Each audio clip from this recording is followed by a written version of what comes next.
time, but you're a United States senator. Like you're not the president, but you have power. So what are you going to do? Because so far what we've seen, I mean, you voted for some of the aid that's been used to massacre children and innocents. You have backed Israel, as far as I can tell, from your voting record at almost every turn. You voted for a definition of anti-Semitism that would, codify anti-Zionism as anti-Semitism. You voted as a member of the House to sanction the ICC for indicting Benjamin Netanyahu, who you just admitted is a war criminal, by your own words. So are you going to join Senator Angus King, Senator Bernie Sanders in saying no more aid to this country that is committing war crimes against innocent civilians? I think the first thing, if you're asking about what to do with power, and I would offer that right now Democrats own nothing in Washington. So don't play powerless with me. You're a United States senator. There are things you can do. In terms of who runs our foreign policy, I just think it's interesting, right, that there was a ton of protests when Democrats were in charge. There was a protest in Manhattan yesterday. Okay.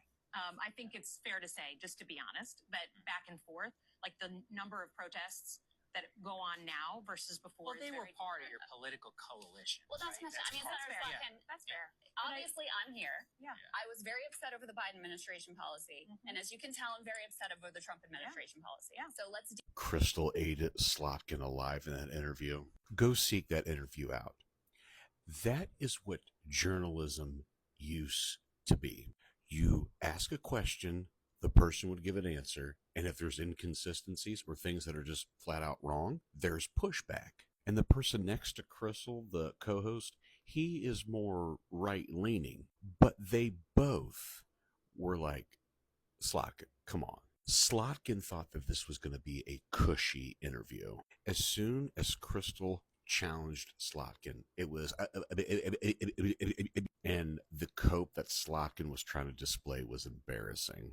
This was a watershed moment for how these politicians can be dealt with. They need to be challenged. They don't need to be in safe spaces. If you stand for something and you go on these shows, stand for something. Don't make excuses. Because keep in mind, Slotkin is one of the most MAGA-light Democrats in Congress, voted for the Lincoln-Riley Act, has voted for a lot of Trump's nominees. Even the most staunch Israel supporters voted to stop sending weapons to Israel. So that is the type of representative we don't want anymore in the party. The Democratic base support for Israel is in the single digits. That's where the winds are blowing. We're done. We're done because we are tired of seeing innocent people be unalived. Food and aid being blocked from entering the country because we know it's a G side. So Slotkin, do better. But I'm not getting my hopes up.